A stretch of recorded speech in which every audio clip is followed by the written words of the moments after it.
আসসালামু আলাইকুম এভরিওয়ান, আপনারা সবাই কেমন আছেন? আশা করি সবাই ভালো আছেন। আজকে আমরা যাচ্ছি দোহারের মৈনট ঘাটে। মৈনট ঘাটে যাওয়ার জন্য আমরা প্রথমে আপনার চলে যাই। আমি আসলে মোহাম্মদপুর থেকে মৈনট ঘাটের উদ্দেশ্যে রওনা করি। মোহাম্মদপুর 3 রাস্তা থেকে একটা সিএনজি ভাড়া করে নিই বাগমারা বাজার। এটা হচ্ছে নবাবগঞ্জে অবস্থিত। আমি একটু ভেঙে যাওয়ার কারণ হচ্ছে আমার ওখানে একটি কাজ ছিল। যাই হোক, আমরা যেতে থাকি। নবাবগঞ্জের রাস্তাঘাট অনেক আসলে ভালো, খুব সহজে আপনার যাওয়া যায় ঢাকা থেকে মৈনট ঘাটে। এখন যে ব্রিজটি আমরা ক্রস করছি এটাকে বলে তারা মেবি তুলসীখালী ব্রিজ।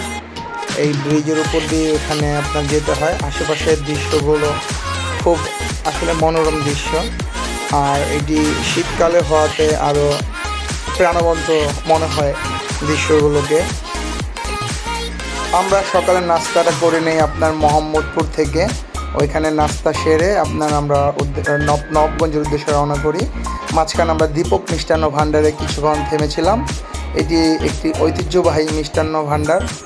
তাদের মিষ্টিগুলো আসলেই অনেক ভালো টাইপসের মিষ্টি তারা বিক্রি করে থাকে। আমি যতটুকু জানি তারা ঢাকাতেও এই মিষ্টিগুলো সেল করে থাকে, এবং এটাই হচ্ছে তাদের মেইন আউটলেট। তাদের মিষ্টিগুলো আসলে খুব ভালো। তাদের আমি মনে করি সবচেয়ে ভালোই মনে হয় আপনার যেটা রয়েছে ছানা আমিত্তি, আর ওদের আমিত্তি টাইপস মিষ্টিগুলো খুব ভালো।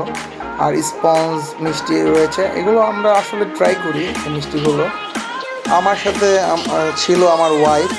আমরা ওইখানে যে মিষ্টি ট্রাই করি হচ্ছে বালুশা, স্পঞ্জ, মালাই চপ এবং কাঁচা ছানা। আমার কাছে ওই দোকানের কাঁচা ছানাটা খুবই ভালো লাগে। দেন আমরা ওইখান থেকে আমিত্তি নিয়ে নিই প্রায় 7-8 কেজির মতো। ওগুলা বিভিন্ন কাজের উদ্দেশ্যে নেওয়া। যাই হোক, তারপর দেন ওইখান থেকে আমরা মৈনট ঘাটের উদ্দেশ্যে চলে যাই। আসলে মৈনট ঘাট এখন আসলে আগের মতো আর নেই। আগে যে পরিবেশটা ছিল মৈনট ঘাটে, এখন মৈনট ঘাটটা মানে অন্যরকম হয়ে গিয়েছে। এমনি ভালো, খারাপ না, যেতে পারেন সবাই ইচ্ছা করলে। বাট আমি মনে করি আমাদের মৈনট ঘাটের থেকে আমাদের মাওয়াটাই বেস্ট হয় যাওয়ার জন্য। আগে যেমন নিট অ্যান্ড ক্লিন ছিল মৈনট ঘাট, এবং পরিবেশও খুব ভালো ছিল। আর আসলে ওইখানে এখন আপনার অনেক চর পড়ে গেছে, মানে জায়গায় জায়গায় মানে অন্যরকম মনে হয়।